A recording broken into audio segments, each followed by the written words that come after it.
Hello વિદ્યાર્થી મિત્રો, આજના વિડીયો લેક્ચરમાં આપણે નંબર સિરીઝને લગતો વધુ એક ક્વેશ્ચન લેશું. આપણે સિરીઝ આપેલી છે 5, 20, 65, 200 અને ક્વેશ્ચન માર્ક. આપણે સિરીઝ જો જોઈએ તો આપણે ક્લિયર 5ના ગુણકમાં હોય એવું દેખાઈ રહ્યું છે, પણ ગુણાકાર છે કે ડિફરન્સ થોડો છે એ આપણે જોઈ લઈએ. આમ તો જ્યારે સંખ્યા નાનેથી બહુ મોટી થતી જતી હોય ત્યારે ગુણાકારનો જ સંબંધ હોય છે. અહીંયા જોઈએ તો 5 ચોક 20, પછી 20 પછી 65 એ કાંઈ પર્ટિક્યુલર રોલ દેખાતો નથી, એટલે આપણે અન્ય રીતે કરી જોઈએ. જેમ કે અહીંયા 5 તેરી 15 કરીએ તો 5 તેરી 15 પ્લસ 5 એટલે કે 5 ગુણ્યા 3, 15 પ્લસ 5 એટલે કે 20. 20 પછીનું પણ સેમ ફોલો થાય છે, 20 તેરી 60 પ્લસ 5 એટલે કે 65, પછી 65 ગુણ્યા 3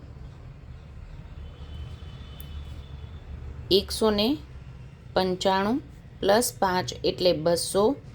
એટલે હવે પછીની સિરીઝ પણ ગુણ્યા 3 પ્લસ 5થી, એટલે 200 ગુણ્યા 3 બરાબર 600 પ્લસ 5 એટલે 605 આપણો જવાબ થશે.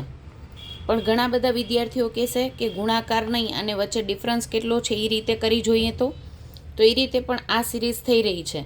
ઘણી બધી વાર એક જ સિરીઝ અલગ અલગ રીતે પણ સોલ્વ થતી હોય. જેમ કે આ સિરીઝની જ વાત કરીએ તો 5 અને 20 વચ્ચેનો તફાવત છે 15, 20 અને 65 વચ્ચેનો તફાવત છે 45, 65 અને 200 વચ્ચેનો ડિફરન્સ છે 135.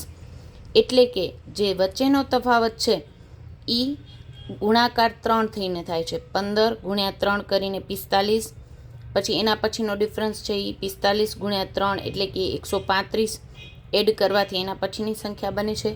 તો હવે પછીની સંખ્યા છે એ કેટલા એડ કરવાથી બનતી હશે?